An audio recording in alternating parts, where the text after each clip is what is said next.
Título B: Responsabilidade moral pelo conteúdo dos sonhos.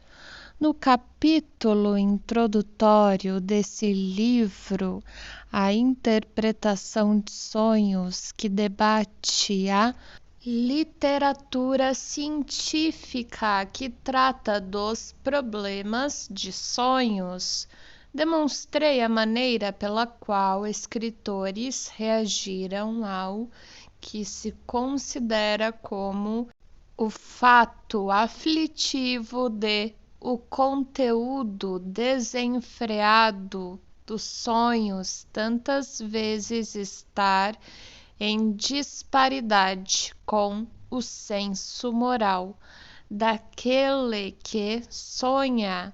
Deliberadamente evito falar de sonhos criminosos, visto tal descrição que ultrapassaria os limites do interesse psicológico, parecer-me inteiramente desnecessária. O caráter imoral dos sonhos, naturalmente, proporcionou novo motivo para negar-lhes qualquer valor psíquico. Se os sonhos são o produto inexpressivo de uma atividade mental desordenada, não pode então haver fundamento para assumir responsabilidade por seu conteúdo aparente. O problema da responsabilidade pelo conteúdo manifesto dos sonhos foi fundamentalmente deslocado e, na realidade, descartado pelas explicações fornecidas em A Interpretação de Sonhos. Sabemos agora que o conteúdo manifesto é um engano, uma faça de. Está escrito assim, uma faça de.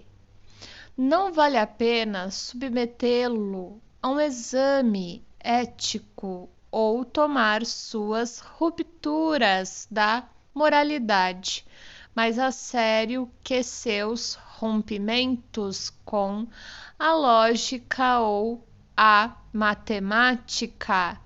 Quando se fala do conteúdo dos sonhos, necessariamente a referência só pode estar sendo feita ao conteúdo dos pensamentos pré-conscientes e do impulso desejoso reprimido, revelados por trás da faça do sonho mediante o trabalho de interpretação.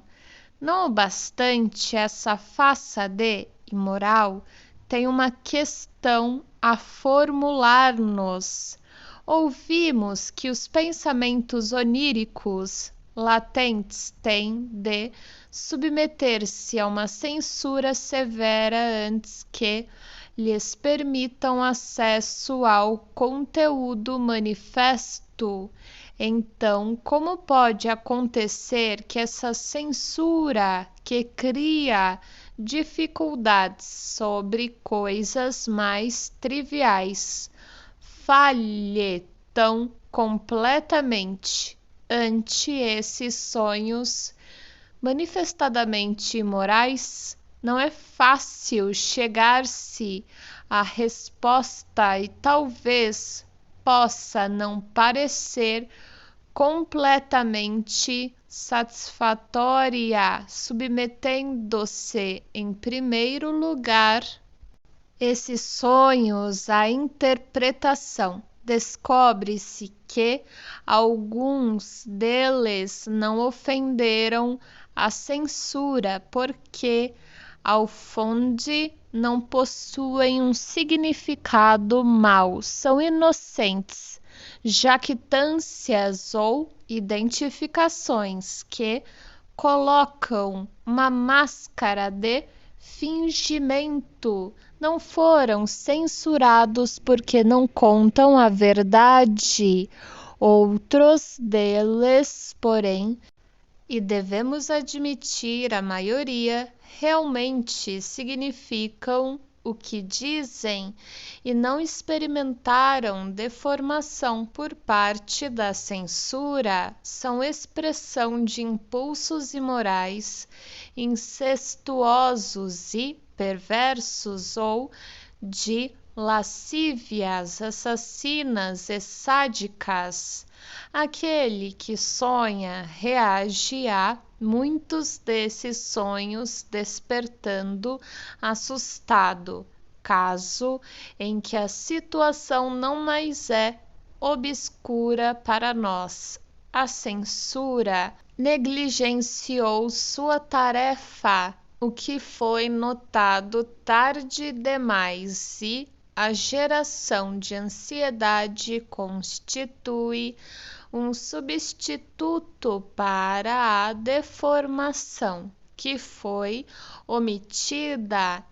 Em ainda outros exemplos de tais sonhos, essa exata expressão de afeto está ausente.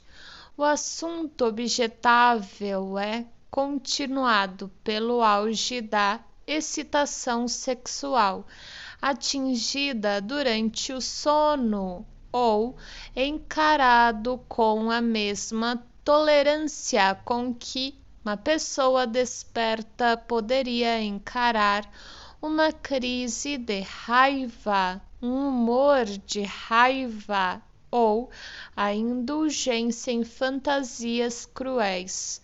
Nosso interesse na gênese desses sonhos manifestadamente morais é, porém, grandemente reduzida quando descobrimos pela análise que a maioria dos sonhos, sonhos inocentes, sonhos sem afeto e sonhos de ansiedade são revelados quando as deformações da censura foram desfeitas com a satisfação de impulsos desejosos e morais, egoístas, sádicos, pervertidos ou incestuosos, tal como no mundo da vida desperta.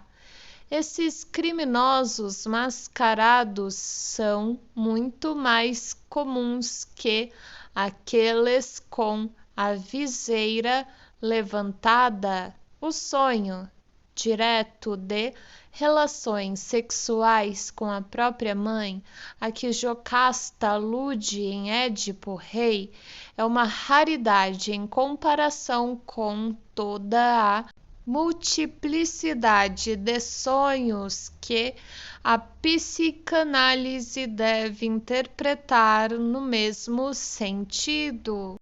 Lidei tão exaustivamente nessas páginas, isto é, da interpretação de sonhos com essa característica dos sonhos, a qual deveras fornece o motivo para sua deformação, que posso passar imediatamente desse tópico para o problema que jaz à nossa frente.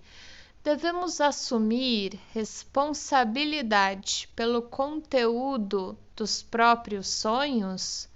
Por amor à perfeição, seria preciso, contudo, acrescentar que os sonhos nem sempre oferecem realizações imorais de desejos, mas, com frequência, reações enérgicas contra elas sob a forma de sonhos de punição. Noutras palavras, a censura de sonhos pode não apenas expressar-se em deformações e geração de ansiedade, mas chegar ao ponto de apagar completamente o tema geral e moral e substituí-lo por algo que sirva de expiação, embora nos permita ver o que está por trás. O problema da responsabilidade pelo conteúdo imoral dos sonhos não mais existe para nós como antigamente existia para escritores que nada sabiam dos pensamentos oníricos latentes e da parte reprimida de nossa vida mental. Obviamente, temos de nos considerar responsáveis pelos impulsos maus dos próprios sonhos. Que mais se pode fazer com eles, a menos que o conteúdo do sonho, corretamente entendido, seja inspirado por espíritos estranhos? Ele faz parte de seu próprio ser.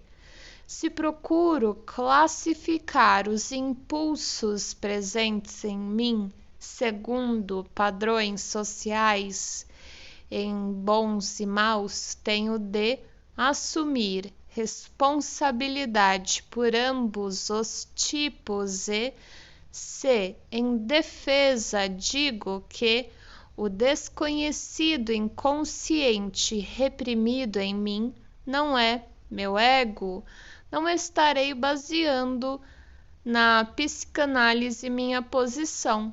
Não terei aceito suas conclusões e talvez serei mais bem ensinado pelas críticas de meus semelhantes, pelos distúrbios em minhas ações e pela confusão de meus sentimentos. Aprenderei talvez que o que estou repudiando não apenas está em mim, mas vez e outra age também desde mim para fora. É verdade que, no sentido metapsicológico, esse conteúdo reprimido mal não pertence ao meu ego, isto é, presumindo que sou um indivíduo moralmente inatacável, porém pertence a um id sobre o qual meu ego se assenta. Esse ego desenvolvido a partir do id, contudo, forma com ele uma unidade biológica isolada, é apenas uma parte periférica, especialmente modificada dele e está sujeito a influências e obedece a sugestões, ambas originárias do id. Para qualquer intuito vital, uma separação entre o ego e o id seria empreendimento irrealizável.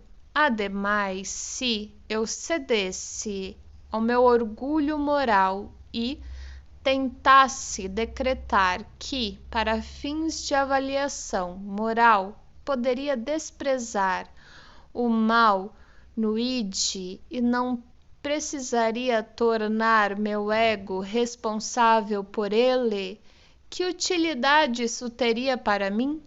A experiência me demonstra que, não o bastante, eu realmente assumo essa responsabilidade, que sou, de certa maneira, compelido a fazê-lo.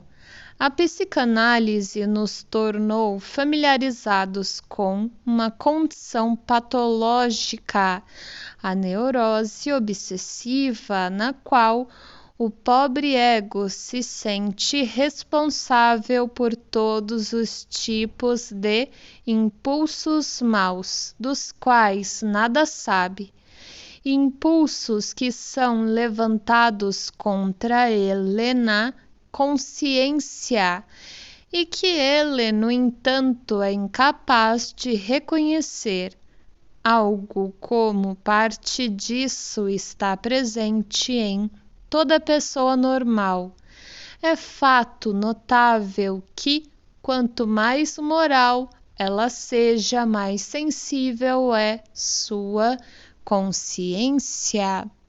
É exatamente como se pudéssemos dizer que, quanto mais saudável é um homem, mais sujeito a contágios e ao efeito de danos ele fica. Isso, sem dúvida, se deve ao fato de a consciência ser em si uma formação reativa contra o mal percebido no id.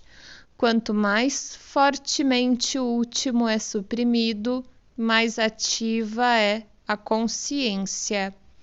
O narcisismo ético da humanidade deveria contentar-se em conhecer que o fato da deformação nos sonhos, assim como a existência de sonhos de ansiedade, sonhos de punição, fornece uma prova tão clara de sua natureza moral quanto a interpretação de sonhos proporciona da existência e força de sua natureza má. Se alguém ficar insatisfeito com isso e gostar de ser melhor do que foi criado, deixem-no ver se pode atingir na vida algo mais que a hipocrisia ou inibição. O médico deixará ao jurista construir para fins sociais uma responsabilidade que é artificialmente limitada ao ego metapsicológico. É notório que as maiores dificuldades são encontradas pelas tentativas de derivar de tal construção consequências práticas que não estejam em contradição com os sentimentos humanos.